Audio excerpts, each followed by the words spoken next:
C'est ce que Yofi, shalom à toutes et à tous. On est content de se retrouver grâce à Midreshet Yehuda Manitou. On a le plaisir d'écouter le Rav Menachem Ackerman et on continue sur la Tchouva avec le Rav Kook. Bechavod Arav. Toda Rabba Yohan, merci et shalom à Où tous. tu es, Johan? Où tu te trouves? Où est De la Johan? Tachana Merkazi, tu vas dire Yerushalayim. Ah, Ah. ça va, Pas c'est aller loin. prosaïque. Ok. Alors donc, shalom à tous. Et donc, on continue avec Rota Tshuva. Comme on avance à pas de géant, on est déjà arrivé à la deuxième piska. C'est-à-dire on avance très très vite. Et Bezrat Hashem, les semaines qui viennent, c'est-à-dire avant Rosh Hashanah, la semaine prochaine, et avant Yom Kippour la semaine d'après, on fera aussi des cours qui sont plus liés avec les fêtes qui sont devant nous, c'est-à-dire Rosh Hashanah, Yom Kippour, Sukkot, Bezrat Hashem, les jours qui précéderont. Mais aujourd'hui, on peut encore se permettre d'étudier Orot HaTshuva, le Fi HaSeder, selon l'ordre. Donc, comme je vous ai dit, aujourd'hui, on se trouve, on étudie le 6e chapitre, et dans le 6e chapitre, on est dans la deuxième piska. Et Bezrat Hashem, dans le cours, je vais de manière déterminée et positive décider de lier notre étude avec les événements actuels, c'est-à-dire avec notre guerre qui est passée du sud au nord, et Baruch Hashem qui pour l'instant en tout cas, et Bezrat Hashem jusqu'à la fin, se passera bien, comme il y a marqué Yam Vedarom et Tzafon, Kenuri Tzafon ou Voï Teiman. La fin de Teiman c'est le sud, Tzafon, et Bezrat Hashem qui mit Tzafon Tipatach Ara'a Loivenu, que dans le nord, et ça a déjà commencé, que ce soit une malédiction pour nos ennemis et une bénédiction pour le peuple d'Israël. Alors, comme d'habitude, Leilou Nishmat ou Nikmat Damav, Yosef Avner Ben Elivrach El Dourat, qui sont proches de nous et proches de Midreshet Yehuda, donc c'est pas exclusif de tous les autres tzadikim qui sont partis dans cette guerre.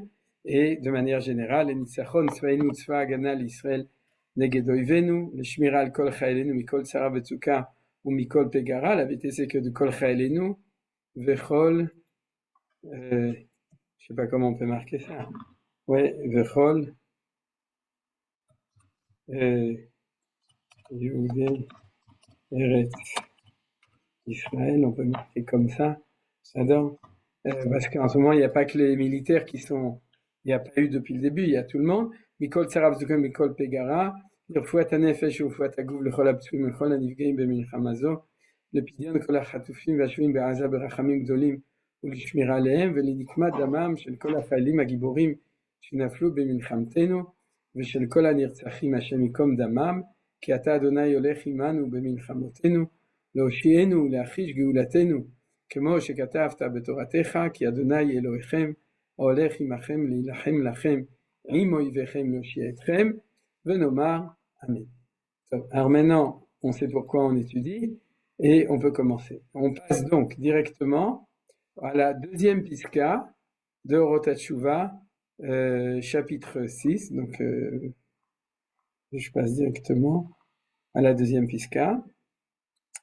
La deuxième piska, on va la lire une première fois et ensuite on va l'expliquer. Donc, une Kriya Rishona, c'est une lecture première. Je vous rappelle que la traduction, c'est la traduction de professeur Beno Gross, Les Lumières du Retour, dans son livre que Hélène est en train de regarder. C'est-à-dire, Les Lumières du Retour de Beno Gross, c'est le même. Et donc, on remercie Zichrono Livracha, le professeur Beno Gross, d'avoir traduit 2 livres du Rav Kook, et c'est un des 2. Le repentir est toujours présent dans le cœur. Même au moment de la transgression, il est caché dans l'âme. Transgression, c'est la faute. Il lance ses rayons qui se manifesteront plus tard lorsque retentira le lancinant appel vers la repentance. La Teshuvah se trouve dans la couche profonde de l'existence du réel, car elle a précédé la création du monde. Avant que ne survienne la faute, le projet de la repentance de cette faute était déjà conçu. Rien n'est donc plus certain dans le monde que le repentir, virgule, tout doit en fin de compte revenir et être redressé. À plus forte raison, dans le texte en hébreu, à partir de la plus forte raison, c'est une deuxième pisca, c'est un deuxième paragraphe. À plus forte raison, Israël était assuré. Oui, non, c'est pas vrai. Je croyais. Mais à plus forte raison, Israël est-il assuré et prêt à faire pénitence, donc teshuva, de se rapprocher de sa volonté originelle, d'actualiser dans la vie la nature de son âme spirituelle, malgré les barrières de fer qui retiennent et qui empêchent la manifestation de cette vigoureuse nature. C'est un texte qui est relativement facile à comprendre, contrairement au premier, qui a nécessité, on pourrait dire, un cours et demi d'introduction. Ici, c'est un tout petit peu plus facile à étudier, et donc on va commencer. La première phrase est la phrase clé pour comprendre les choses. Lorsque le Rav Kook dit « le repentir est toujours présent dans le cœur ». Pourquoi c'est la phrase clé?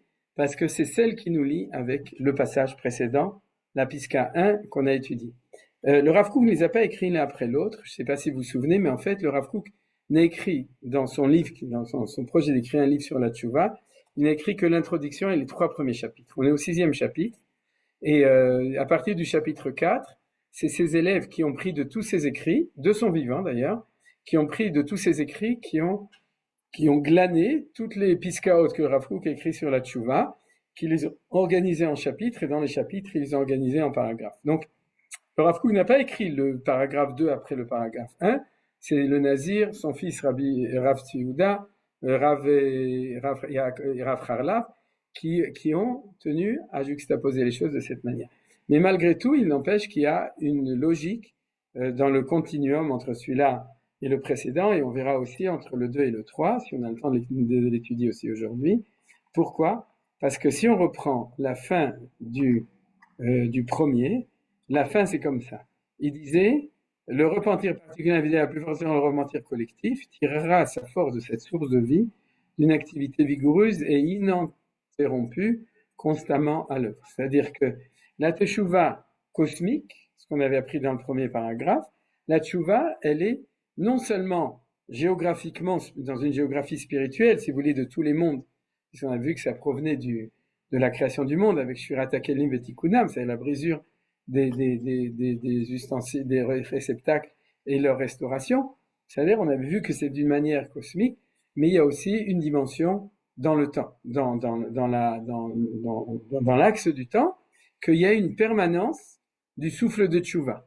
C'est-à-dire, et c'est ce qui est marqué ici, là. Si vous regardez le texte en hébreu, ce texte-là, il faut remonter. C'est-à-dire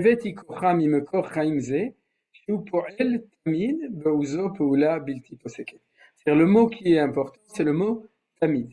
Tamid, c'est permanent. Et pour revenir donc à notre texte à nous, qui est le deuxième, en ivrite, c'est-à-dire que la tchouva se trouve à l'intérieur du cœur de l'homme, tamid.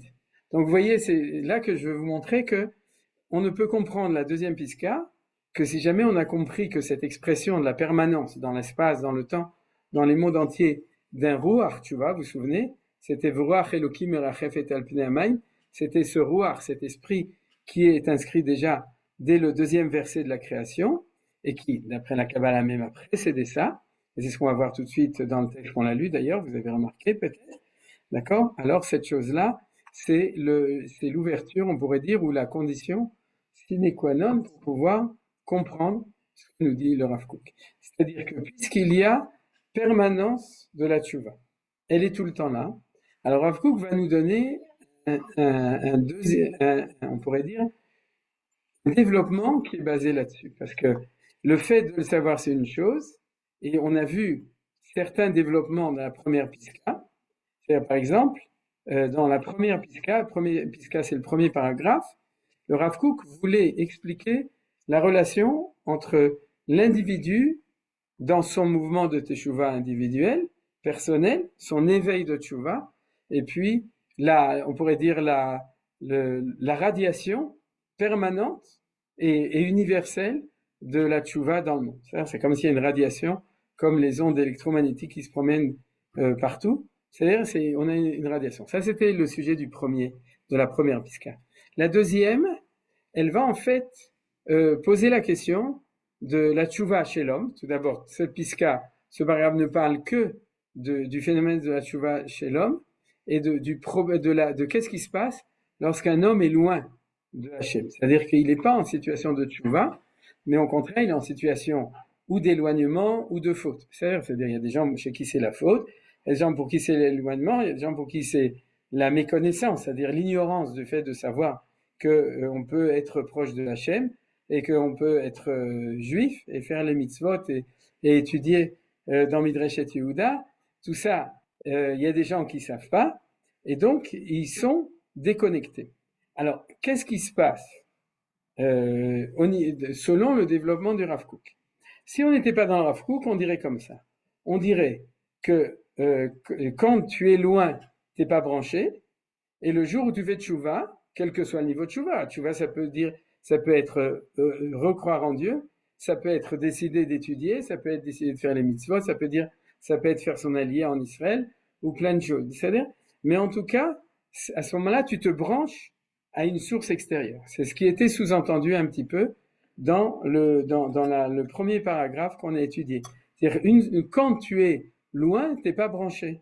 Il y a que au moment où tu fais tchouva, quelle que soit la chose sur laquelle tu vas, qu'à ce moment-là, sur cette chose-là, tu te branches à cet influx général. C'est-à-dire qu'il est extérieur. Alors ça, c'est ce qu'on aurait compris si on s'était arrêté après le premier paragraphe.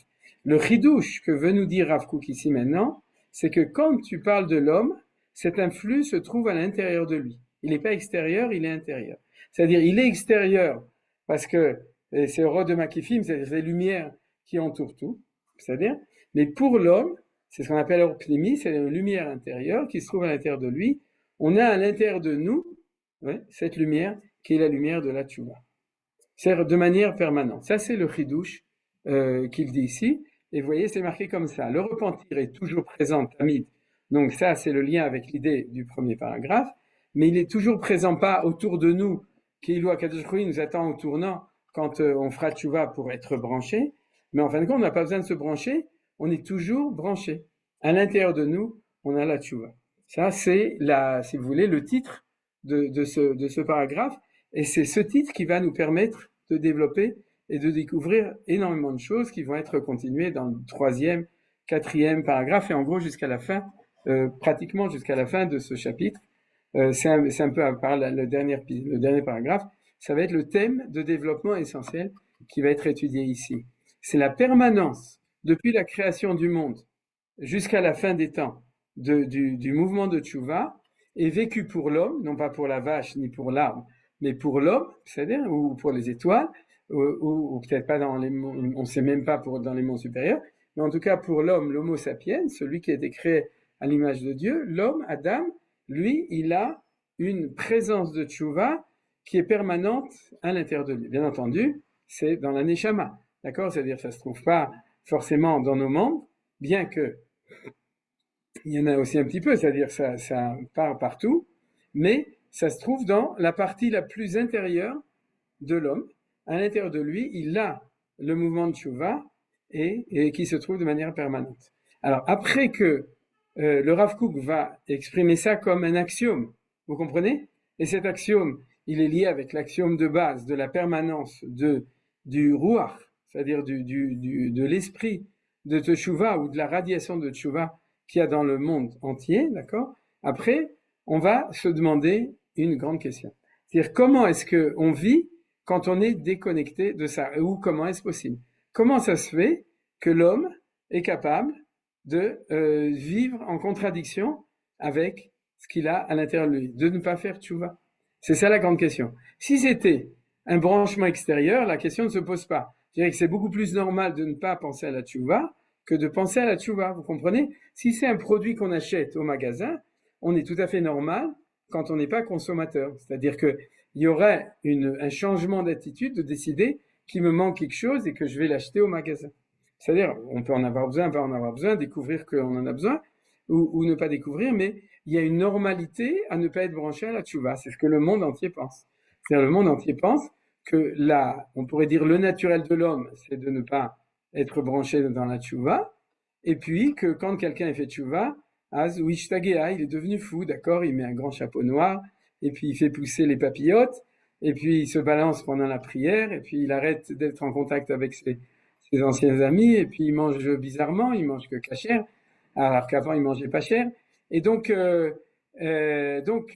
tout ça, c'est l'impression qu'il y a quelque chose qu'il a pris en plus sur lui. J'ai pris sur moi telle chose, j'ai pris sur moi telle chose, etc. Et le Rav Kook nous dit, arrête de penser de cette manière-là, c'est pas vrai.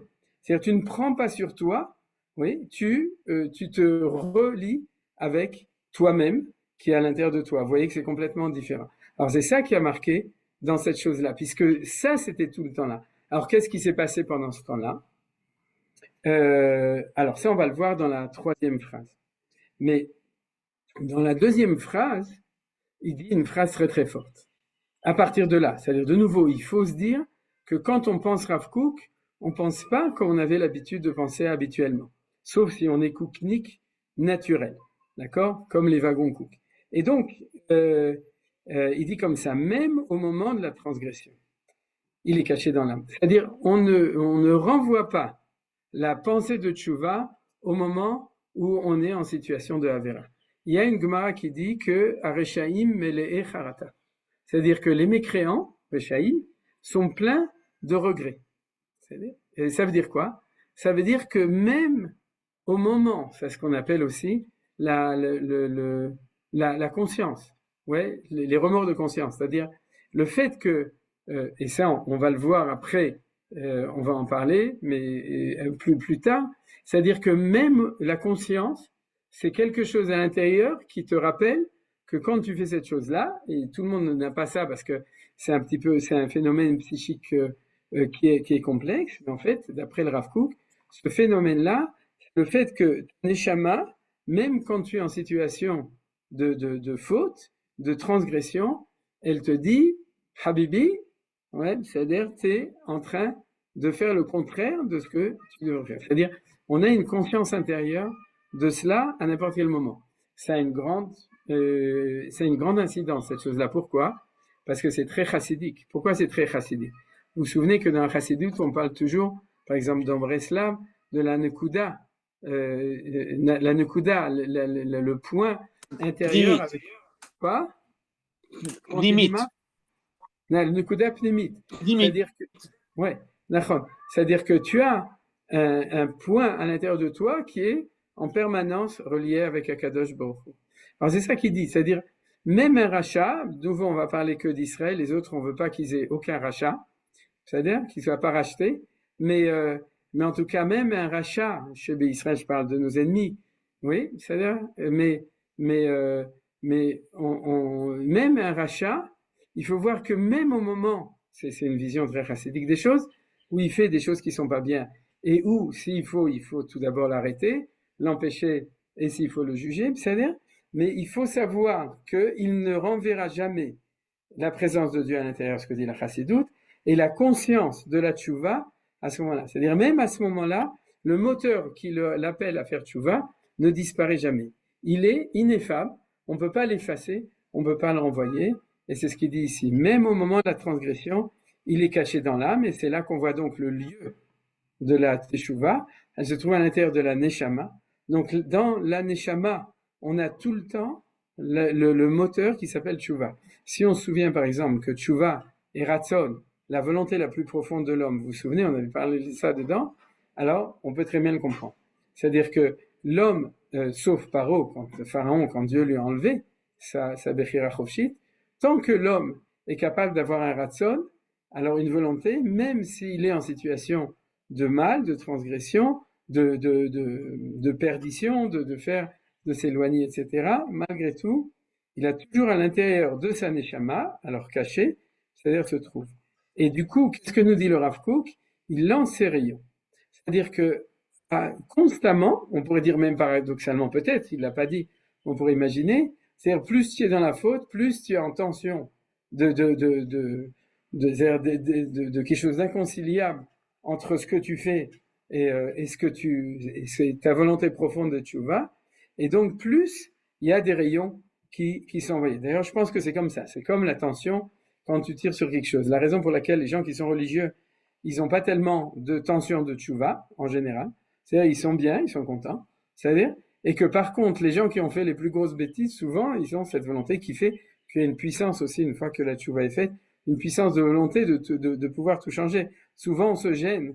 Ceux qui ont pas besoin de faire tchouva dans le sens religieux, je parle, tout le monde a besoin de faire tchouva, de voir des gens qui étaient tellement loin et qui ont quand ils sont Baal Tchouva, une puissance, une fougue de volonté, ce qu'on appelle à l'endroit où sont les Baal Tchouva, même les Tzadikim Gumurim ne peut pas être, d'accord, c'est-à-dire cette chose-là, parce qu'il faut s'imaginer que au moment où ils étaient dans la faute vue, que la force de Tchouva, sereinement, était tout le temps dedans, il a créé une tension énorme à l'intérieur de sa neshama. Et donc, quand est-ce que ça va se manifester? Lorsque se manifestera, retentira le l'ancien appel vers l'abondance, c'est le jour où il va se réveiller, il va sentir que c'était ça qu'il avait. Alors, les témoignages qu'on a de Baal et Tchouva sont énormes. C'est-à-dire le nombre de gens, ça peut être vous, ça peut être moi, ou des gens qui sont autour, qui vous racontent cette histoire. C'est-à-dire que le jour où ils font Tchouva, ils vous disent, mais en fait, ça faisait très longtemps que je sentais que ça allait pas et que j'étais pas ok, mais je voulais pas l'entendre, je voulais pas me le dire, je voulais pas l'exprimer, et puis maintenant que je l'ai trouvé, alors en fait, de manière rétrospective, je me sens comprendre que c'était comme ça. Alors, le Rav Kook continue en disant, la tchouva, donc, se trouve dans la couche profonde de l'existence du réel, car elle a précédé la création du monde. C'est-à-dire, alors, ça c'est une phrase qui est très très importante. Tout d'abord, le fait qu'elle ait précédé la création du monde. Ça c'est un enseignement très très important. On va le voir dans la Gemara ici, Gemara de Psachim 54, folio A.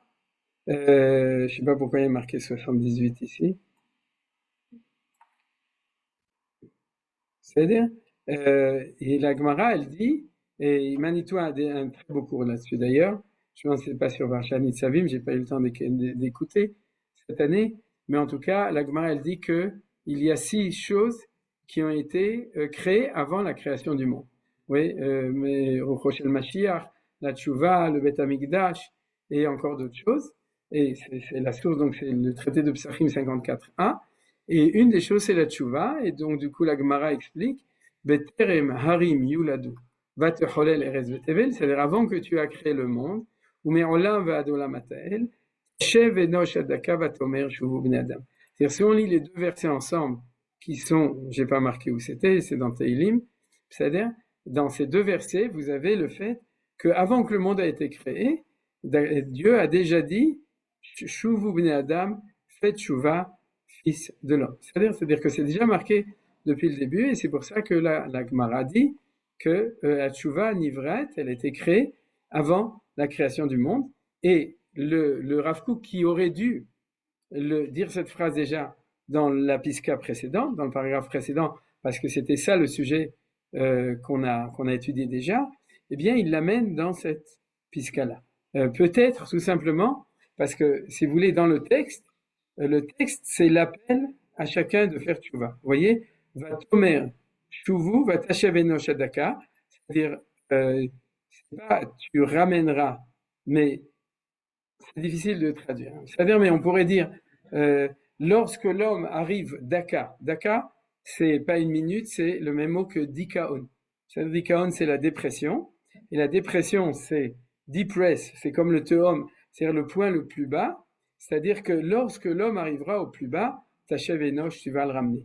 C'est-à-dire, va tomer et tu vas crier, Shuvu bnei Adam, ou bien on pourrait dire encore plus beau que ça, je pense maintenant.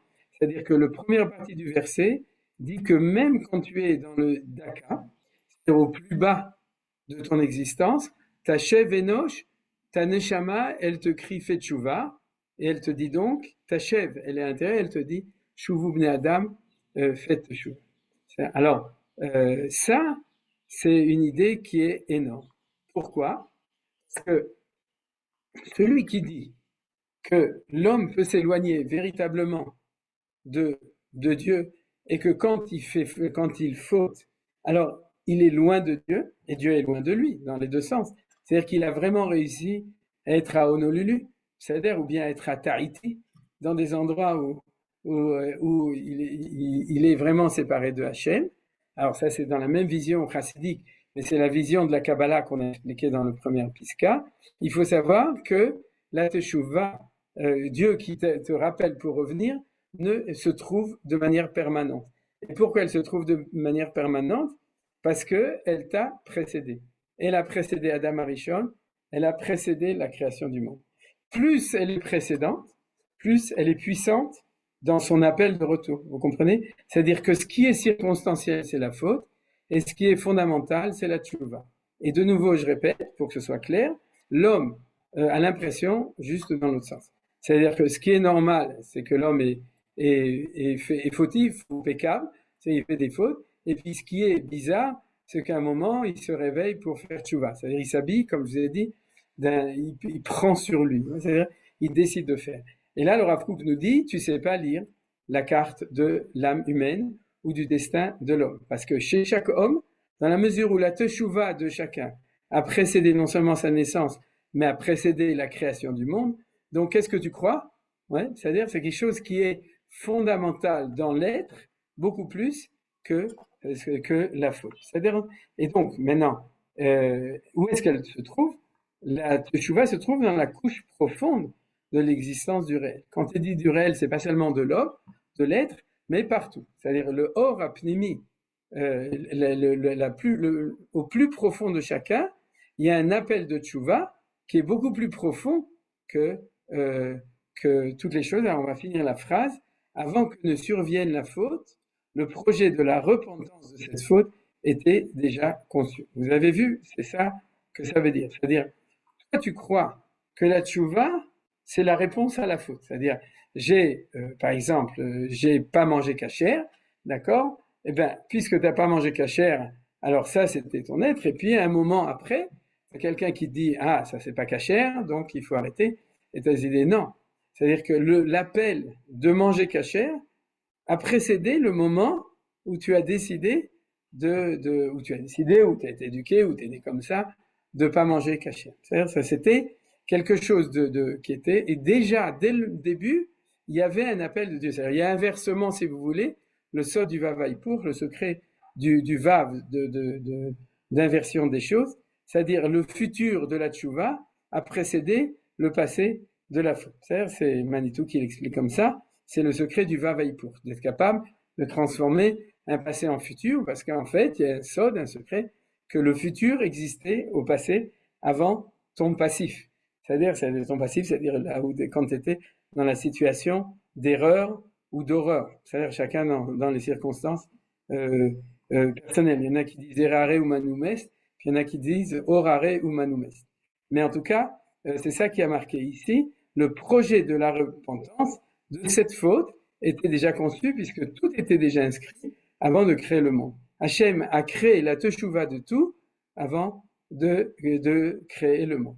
Alors, quelle est la conclusion la plus importante jusqu'à ce stade-là? Après, on va passer au stade suivant. De manière, disons, didactique du plan du cours, maintenant, je vais développer cette idée et ensuite, on va voir une deuxième idée qui va être la deuxième idée forte du cours. C'est-à-dire, il y en a trois. La première, c'est la permanence qu'on a vue, qui se trouve non pas à l'extérieur de l'homme, mais à l'intérieur de l'homme.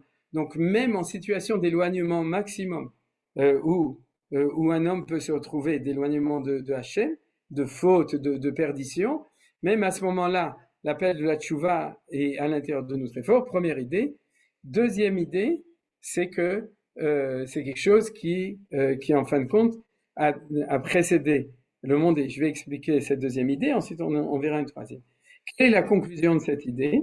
C'est ce que je veux marquer ici, je vais vous développer ici, c'est que, et ça j'en ai parlé dans d'autres cours, donc c'est pas grave, ça permettra aux gens de mieux comprendre ce développement, c'est que si vous voulez, ça veut dire comme ça veut dire que la nature de l'homme est d'être bon, et la faute, l'égarement ne sont pas la nature de l'homme, mais sont en fin de compte une couche extérieure qui s'habille sur cette nature et qui nous empêche, dans notre conscience, d'être liés avec notre neshama.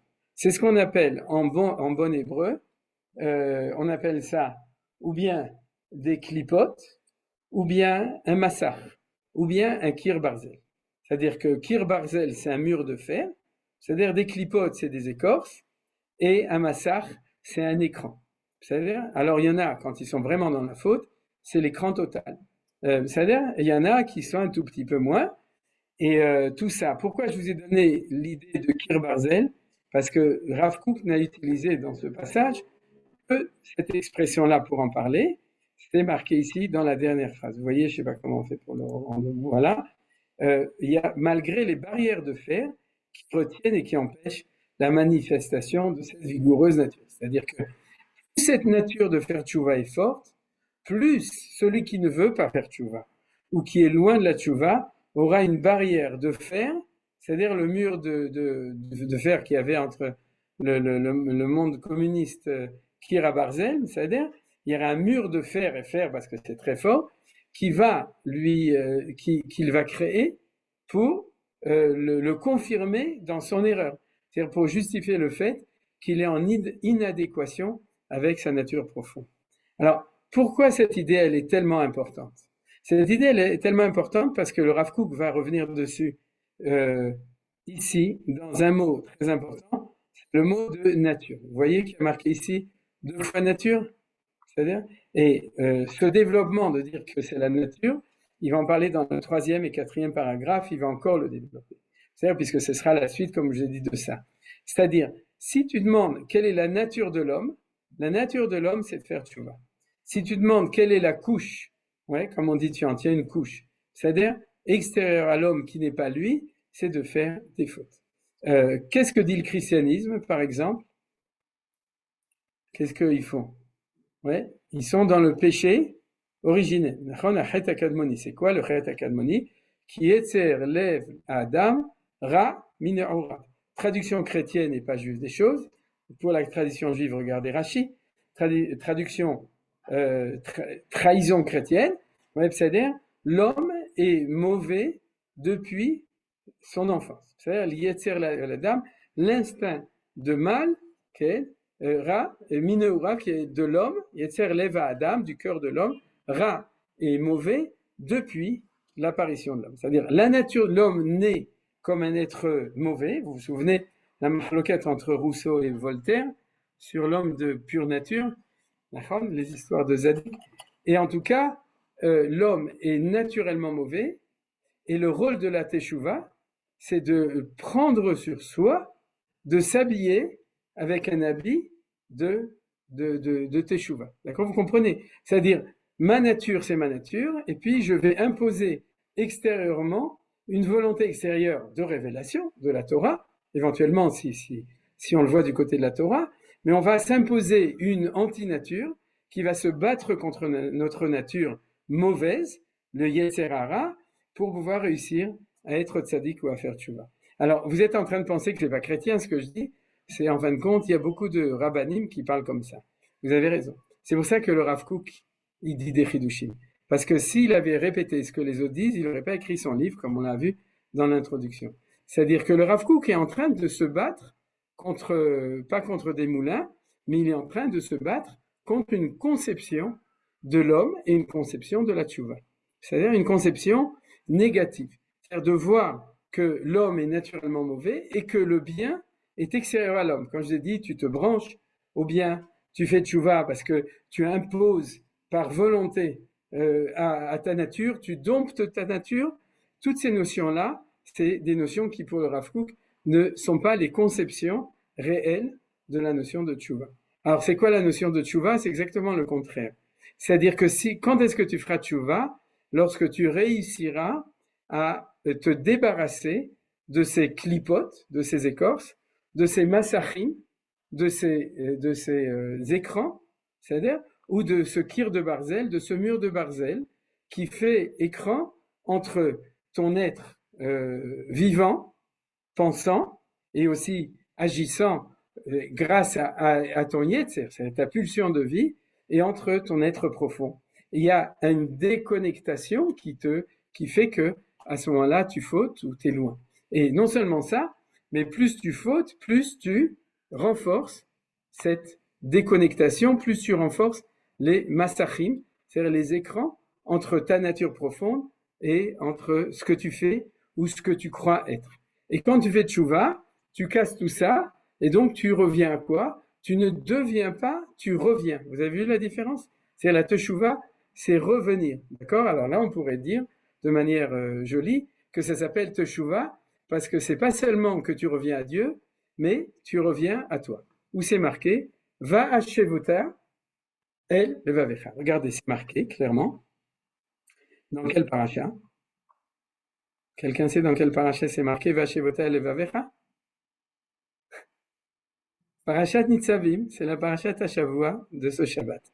Vaya ki avu alecha kol adevarim haeli abracha baklal hashanati lefanecha, va shevota el levavecha. C'est-à-dire la tchouva, c'est que tu reviens vers ton cœur. C'est pas après tu reviens aussi vers Dieu, mais il y a ces deux dimensions. La première tchouva, c'est de faire tomber les masques, c'est-à-dire d'enlever ces masques et de redevenir soi-même. Vous vous rendez compte? Au niveau des projets éducatifs, moral, regard sur l'autre, regard sur soi-même, la différence entre cette interprétation et cette interprétation, d'accord? Selon l'interprétation classique, si tu viens chez ton rave ou chez ton psy et que tu lui dis, tu sais, j'arrive pas, je tombe tout le temps, alors le psy pas forcément, le rave plus sûrement, il va te dire, mais c'est normal, c'est tes pulsions, c'est tes instincts, mais vas-y, ta volonté et ta connaissance, étudie et fais, et puis écrase ta pulsion et impose-lui une volonté de la Torah externe. Et là, ça va être le contraire. C'est-à-dire, fais un travail de retour à toi et n'aie pas peur. Si tu retournes chez toi et si tu retournes vers ton cœur, alors si tu le fais comme il faut, alors tu vas faire tchouva. C'est ça qui est marqué ici dans cet enseignement du Rav Kook. Je vous montre uniquement un verset qui est important dessus que j'ai marqué. Elohe masecha lo ta'aselach. D'accord? Alors, qu'est-ce qui est marqué dans la traduction du rabbinat? Tu ne fabriqueras point des dieux en métal. Elohe masecha, c'est des dieux en métal. D'accord? Mais, on peut le traduire autrement, c'est des dieux qui sont des masachim, qui sont des écrans. C'est-à-dire que quand tu te lis avec des idoles ou des idéoles, c'est-à-dire d'autres manières que d'être dans la Torah, c'est-à-dire c'est si tu vas autre part, alors tu te construis des masachim, tu te construis des écrans entre ta nature et ton idéologie. C'est-à-dire, et donc c'est pour ça que ça s'appelle Elohé en chol, parce que c'est des divinités, c'est-à-dire masecha, qui sont des écrans. Et si tu enlèves la masecha c'est aussi un masque. D'ailleurs, le mot masque en français, c'est le mot masecha en hébreu, qui est une maska. C'est-à-dire, c'est de là que vient la maska rat. C'est-à-dire, c'est bévet. C'est-à-dire que le mot masque vient du mot masecha en hébreu, et masecha, c'est un masque. C'est-à-dire que lorsque tu fais tchouva, tu dis bas les masques. Retourne, retrouve ta pnimiyut, donc ton panim. Retrouve qui tu es véritablement, ton visage, et arrête d'être ma'amid panim, c'est-à-dire en fin de compte, de jouer à ce que tu n'es pas. Ouais, de jouer à avoir l'air d'être français, américain, tunisien, etc., tout ce que vous voulez. Non. Enlève ce masque, ce masecha, et puis retourne à ce que tu es, bémet, à ton panim. C'est-à-dire, d'ailleurs, on voit à chaque fois, oui, que Moshe Rabbeinu, il avait une masecha, sinon on enlevait à son karan or panav, on l'avait peut-être vu, tout ça, ça va ensemble. Voilà. Donc ça, c'est la première partie du cours, et c'est une partie très importante, c'est un axiome, comme je vous ai dit, que la nature de l'homme, et à plus forte raison du juif, comme le dit le Rav Kook ici, c'est la nature de la teshuva, c'est-à-dire de revenir, c'est le mouvement le plus profond qui se trouve à l'intérieur de l'homme, et l'éloignement, l'anti-teshuva, c'est en fin de compte, c'est s'éloigner de soi-même. Par exemple, dans cet ordre d'idées, nous avons un très bel enseignement du Baal HaTanya, le Admor HaZaken, Rabbi Senior Zalman de Ladi, Shneur Zalman de Ladi, dans le Tanya, qui a écrit à l'intérieur du Tanya, vous avez Iger et Teshuvah, la lettre sur la Teshuvah. Il pose une question. Il dit, à quoi ça sert d'amener un korban quand tu fais Teshuvah? D'accord? Puisque la Teshuvah, c'est un mouvement du cœur de décider. Il y a certains cas où la Torah te dit qu'en plus du fait d'avoir fait Teshuvah, et aussi kapara, par exemple, si tu dois payer à quelqu'un, si tu dois dédommager, il faut le faire.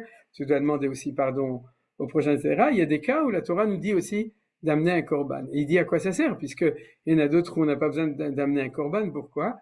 Et il dit, c'est très simple. Le mot korban, ça vient du mot karov. Le produit accessoire de la faute, c'est de créer des écrans entre nous et Dieu.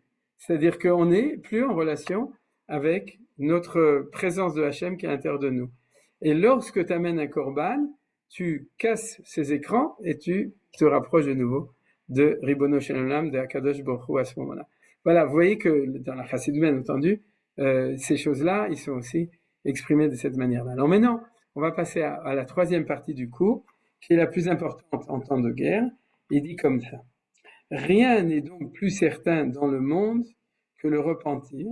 Tout doit en fin de compte revenir et être redressé. Redresser, c'est pas les maisons de redressement en ivrite, c'est-à-dire sauf en davar alken en davar batuach baolam kemo atchouva. Ça, Benogos il a traduit littéralement.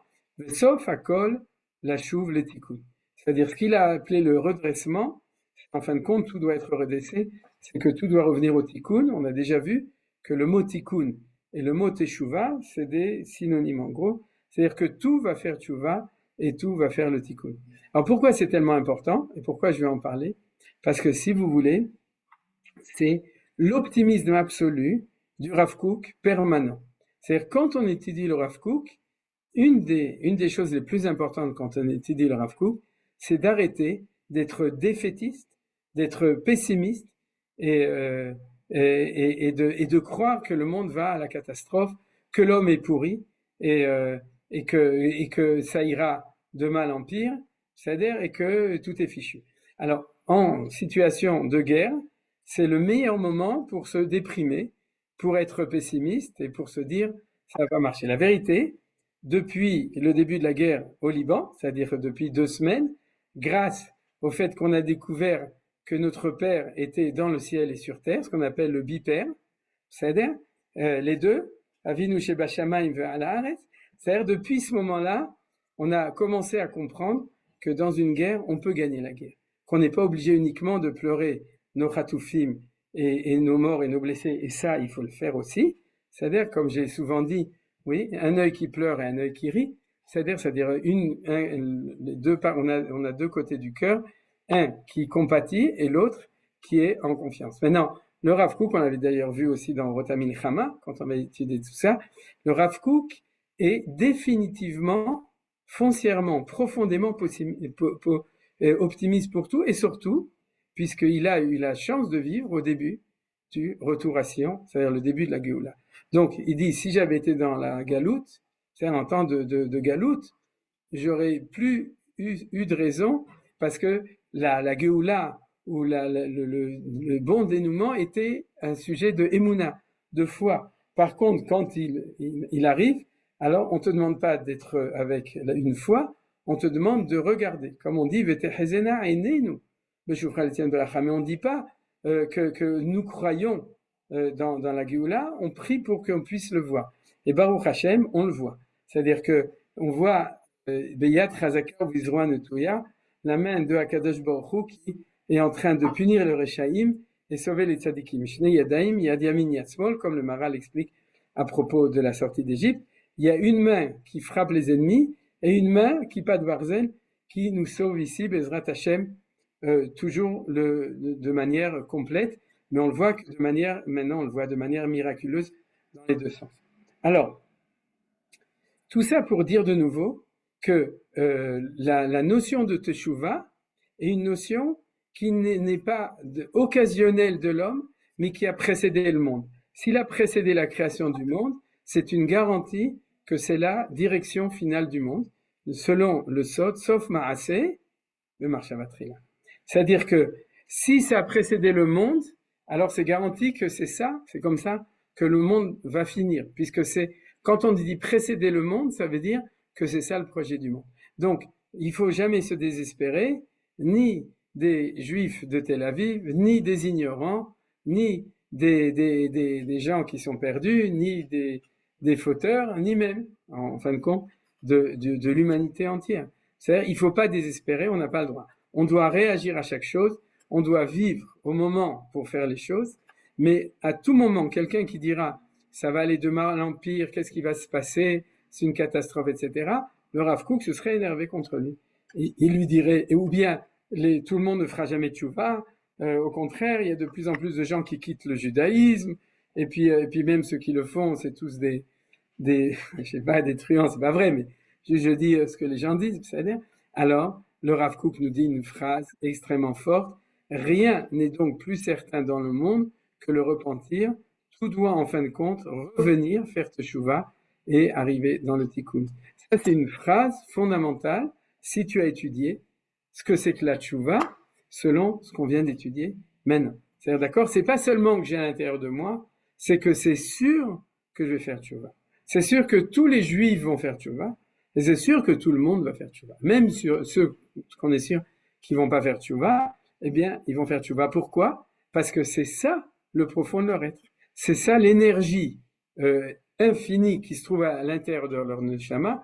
Donc elle est beaucoup plus forte que leur pulsion de faute ou leur ignorance. Elle est des milliards de fois plus forte. Donc c'est impossible qu'ils fassent pas teshuva. Ça, c'est l'idée fondamentale. Et donc, comme je vous ai dit, pourquoi c'est tellement important? Vous savez, par exemple, qu'on m'a dit que dans ma Korishon cette semaine, ouais, c'est-à-dire il y avait tout un dioun et on a demandé au Rabbanim comment tu vas fêter Simchat Torah. Ouais, que cette année, avec tout ce qui s'est passé. Ben, si vous voulez mon avis, eh ben, comment tu vas faire Simchat Torah? Simchat Torah. C'est-à-dire que tu peux pleurer avant, tu peux pleurer après, tu peux pleurer en silence au milieu, mais quand tu vas danser avec la Torah, atatiye besimcha. Pourquoi? Parce que la simcha de la Torah, de Simchat Torah, c'est pas les Hamasnikim et Marshemam qui vont nous l'éteindre. Eux, ils font partie du mal. Simchat Torah, c'est la puissance du bien qui se trouve. Elle est beaucoup plus forte que leur mal à eux, ils Marshemam. La preuve, c'est qu'on est en train de les écraser, que ce soit dans le nord, que ce soit dans le sud, que ce soit dans le centre, partout. Ils représentent la force de la destruction. Et Simchat Torah, c'est la force de la construction par le bitachon, la sécurité que Akadosh Baruch Hu, avec la Torah, il va nous amener. Alors, si vous voulez pleurer, vous pouvez pleurer quand vous voulez, mais pas le jour de Simchat Torah, c'est assourd. C'est-à-dire, Vesamarta bechakecha. À ce moment-là, tu sors de là, tu refais une petite relecture de Rav Kook qu'on vient d'étudier maintenant, c'est-à-dire, tu te re-remplis les batteries, tu te dis que le plus vrai, le plus profond qu'on a à l'intérieur de nous, c'est la garantie de la tchouva, c'est-à-dire, il n'y a rien de plus sûr que la tchouva, et puis tu commences à être sa mère et à chanter et danser. Et tu peux le faire aussi tous les jours, et tu dois le faire tous les jours. Parce que si on n'a pas ça, alors nos soldats, ils n'auront pas le courage de se battre. Parce qu'il n'y a pas le bitachon, le sentiment de confiance, oui, que les choses, ils vont à leur rédemption. Alors je voudrais dire un mot qui, à mon sens, est très fort, auquel j'ai pensé ce matin ou hier, je me souviens plus. C'est que, vous savez qu'il y a un livre du Chazon Ish qui s'appelle Emouna ou Bitachon. Vous avez entendu parler de ce livre. C'est le livre de Moussar qu'a écrit le Chazon Ish sur la foi et la confiance. Ouais. Bitachon, c'est la confiance, et la Emouna, c'est la foi. Alors, lisez-le, vous verrez qu'il voit les choses d'une autre manière complètement que ce que dit le Rav Kook. Je vais vous dire une phrase très importante. Ceux qui ont le plus grand bitachon ba'akadosh baruch Hu, ceux qui ont le plus de confiance dans Akadosh Baruch Hu, c'est Misrad HaBitachon. C'est le ministère de la sécurité. Pourquoi je vous dis ça? Parce que c'est le même mot. Le Misrad HaBitachon ne s'occupe pas de la sécurité du peuple, mais il s'occupe d'exprimer le fait qu'Am Israël, il a la émouna et la confiance dans Akadosh Baruch Hu. C'est très simple. Pourquoi c'est très simple? Quand est-ce que tu exprimes ta confiance? Quand tu fais ce qu'il faut faire et tu sais que c'est dangereux. Parce que c'est pas dangereux, c'est pas difficile. Mettre les tefilines, c'est pas une expression du bitachon. Mettre les tefilines à Auschwitz, c'est une expression du bitachon. C'est-à-dire, ou quand tu es officier dans l'armée rouge à l'époque de Staline. Et aujourd'hui, ceux qui expriment au niveau national la confiance que Akadosh Baruch Hu, il va nous aider, c'est ceux qui sont capables d'ouvrir une guerre contre nos ennemis, parce que ouvrir une guerre, c'est que tu as confiance qu'on va la gagner. Si tu penses que tu vas la perdre, tu vas jamais la faire. C'est-à-dire, donc tu as confiance dans Yeshua Hashem, dans la Géoula de Akadosh Baruch Hu. Et ça, c'est le fait qu'il y a une puissance de Bitachon Bakadosh Baruch Hu dans Am Israël actuellement. Et c'est ça qui est en train de sortir dehors. La lumière du Bitachon Bakadosh Baruch Hu par ces choses-là. Alors quand ça vient à l'intérieur de nous, ça vient et elle doit venir de la même manière. Il n'y a rien de plus sûr que la Teshuvah et la Géoula. La Géoula, c'est la Teshuvah nationale. La Géoula, c'est le retour de l'individu. Et ces deux choses vont de pair. Ouais, les deux choses vont de pair. Et si tu sens en toi ta force de faire Teshuvah, même sur des petites actions à toi, alors si c'est véritable, tu auras aussi le sentiment de la force de bitachon, de confiance, c'est-à-dire dans Géoulat Israël, dans Yeshua Israël qu'on est en train de vivre maintenant. Et si tu t'angoisses sur le peuple juif au point que tu es déprimé, détruit, pas confiant, c'est-à-dire chas de shalom, bien entendu, c'est que quelque part tu manques de bitachon par le Misrad HaBitachon be'Akadosh Baruch Hu. Alors je vais vous montrer où c'est marqué.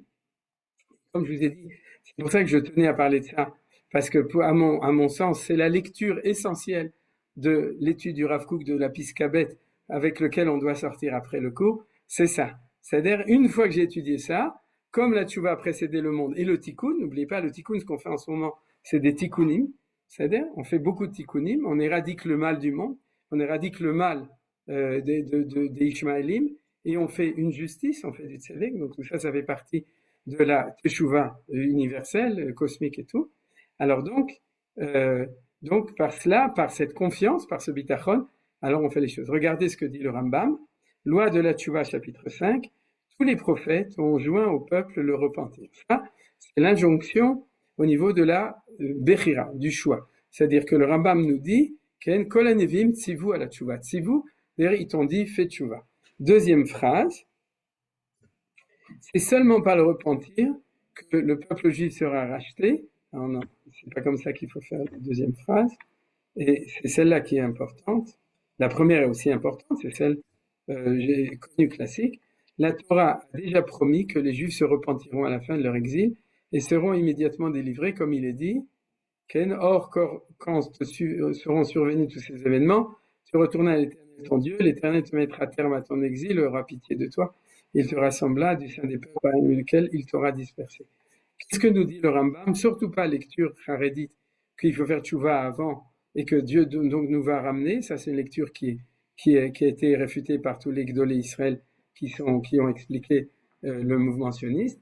Donc, mais ce que veut dire le Rambam, c'est que, et c'est comme ça qu'il faut le lire d'après le Rav Kook, la Torah ifticha chez Israël Yerzeru B'Teshuva Besov Galutam. Je ne me souviens plus exactement chez Am Israël ou chez Israël Yerzeru, mais il a dit à Torah ifticha. Ifticha, c'est ce qu'on a dit Misrad HaBitachon.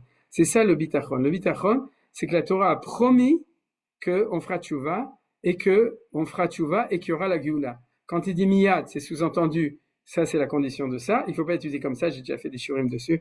Regardez le livre de Rav Menachem Kacher, j'ai oublié son nom, mais son gros livre, L'Homme Chané, et d'autres livres, c'est-à-dire dans l'enseignement, les deux viennent ensemble. Et aussi le Rachaim Akadosh sur la paracha, qui montre que les deux viennent ensemble. Pourquoi les deux viennent ensemble? C'est normal. À quel moment va se révéler le fait que la tchouva a précédé le monde, non pas au niveau de notre individu, parce que chaque individu dans sa vie, depuis 6000 ans, a pu vivre ce phénomène, mais à quel moment il y aura le dénouement? Au moment où il y aura la Géoula. Parce que la Géoula et la teshuvah sont exactement la même chose. C'est-à-dire que lorsqu'il y aura la Géoula, ça veut dire que cette puissance de teshuvah, c'est-à-dire du fait qu'il y a une correction d'un monde qui n'était pas bien, arrivera et se dévoilera, et tous les massachim vont tomber, Bezrat Hashem, c'est-à-dire tous les écrans vont tomber, et ça c'est la Géoula. Et dans la Géoula, ça vient en même temps avec la teshuvah, c'est pour ça que les choses ils vont ensemble. Alors regardez dans les psukim, comme c'est parashat Shavua, on va le lire en vitesse. Vaya, ki avo alecha kol hadevarim haele, habracha vehaklala asher natati lefanecha. C'est-à-dire toute la paracha de la semaine dernière, qui est l'histoire de l'homme par Bechira Chofshit. C'est-à-dire par de libre arbitre, de faire le bien ou le mal, donc il va recevoir la bracha et la klala. Et quand on aura tout reçu, c'est-à-dire que l'histoire tirera à sa fin, elle va se terminer par le paroxysme de la klala qui est décrit à la fin de Kitavo, qui est la Shoah et Exodus. À ce moment-là, à ce moment-là, qu'est-ce qui va apparaître? La tchouva. Résultat de la tchouva, ושבת עד אדוני אלוהיך ושמעת בקולו ככל אשר מכין לסברך היום אתה ובניך בכל לבבך ובכל נפשך.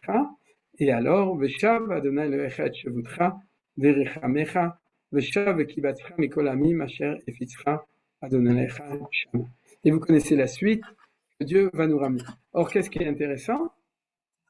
Qu'est-ce qui fait tchouva dans ce verset?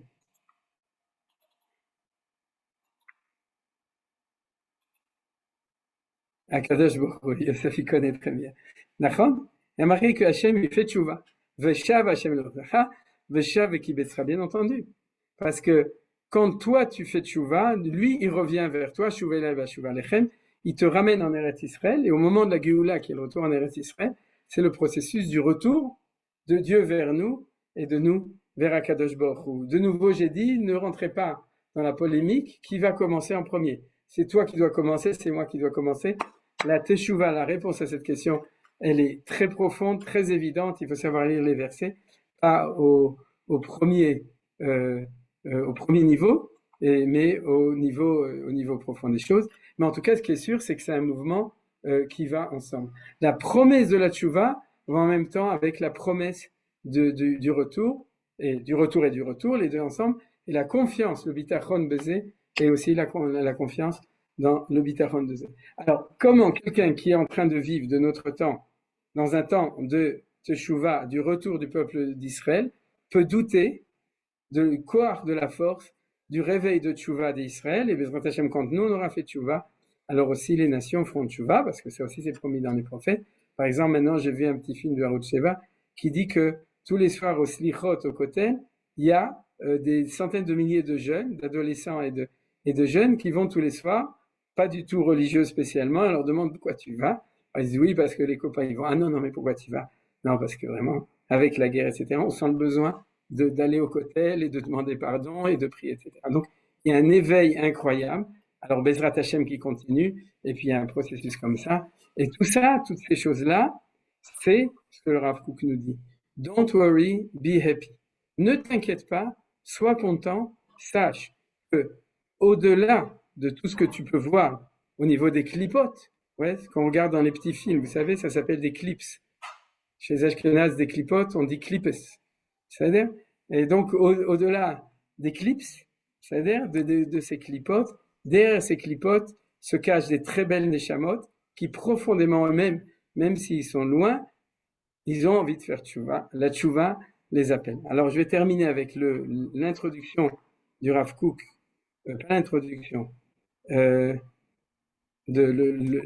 lettre Igeret, on l'avait étudié il y a quelques années, la lettre Shinaïn 378 du Rav Kook, expliquant au Rav Harlab sa volonté d'écrire au Orot HaTshuva. Ça se trouve dans les grottes du Rav Kook, 4 tomes, Igeret Shinaïn, dans certaines éditions, par exemple, dans l'édition de Beno, vous l'avez en appendice, c'est comme ça que j'ai pu l'apprendre, et dans d'autres éditions de Orot HaTshuva, par exemple celle de Orot HaTzion, vous la trouverez. C'est-à-dire la lettre, sinon vous regardez dans les grottes. Et qu'est-ce que nous dit le Rav Kook? Pourquoi je vais écrire au Orot HaTshuva? Et il écrit comme ça, à la base de tout, une information générale sur la confiance en la Tshuva. Vous voyez le mot? Il importe de procéder en tout premier lieu à une information, c'est un chidouche. Crier à tout le monde, qu'est-ce que tu vas leur crier? Sur la confiance dans le processus de la Tshuva et l'immense apaisement, la vigoureuse joie qui doivent revêtir l'âme de tout homme dans la lumière du repentir illumine l'âme. Il faut montrer simultanément comment cette joie authentique et ce plaisir de l'éclat de la sainteté ne détruisent pas, à Dieu ne plaît, la crainte. Il ne diminue en rien, fuse de l'épaisseur d'un cheveu, l'éveil spirituel produit dans l'âme par les diverses représentations de la crainte inférieure, irateta. C'est-à-dire que les gens, ils ont peur de promettre la tchouva, parce que du coup, les gens, ils vont arrêter d'avoir peur de la faute en disant, de toute façon, on va faire tchouva, Dieu va pardonner.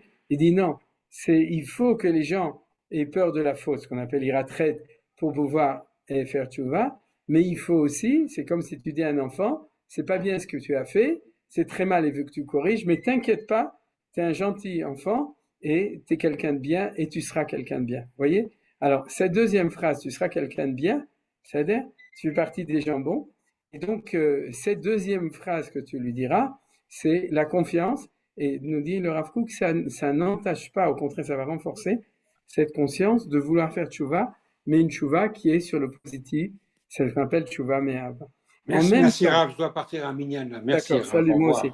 En même temps, la grandeur supérieure de l'éclat gracieux de la lumière originelle remplit tous les recoins de l'âme, une grande assurance, l'assurance, à tel point qu'elle lance avec une héroïque fidélité dans la plénitude de son être, un chant sacré original qui proclame avec une splendide et totale vitalité, il pardonne toute ta perversité, il guérit toutes tes infirmités, il rédime la vie de l'abîme, il te couronne de grâce de tendresse, il prodige le bonheur à ton âge, florissant une joie et florissant ta jeunesse se rénove comme un aigle.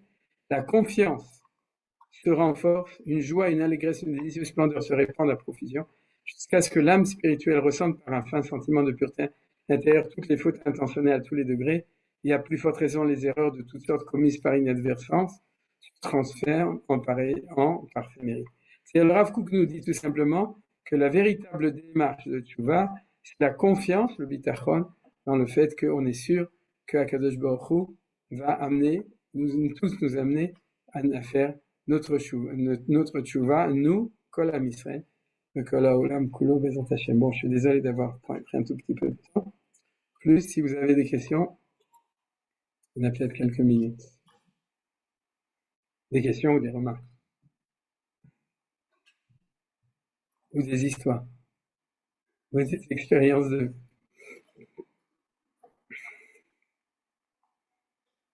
Non? Personne? C'était clair? Ok. Ok, בסדר. תודה רבה. תודה רבה. תודה רבה, ז'וזט. אז בסדר, alors בעזרת השם נתראה.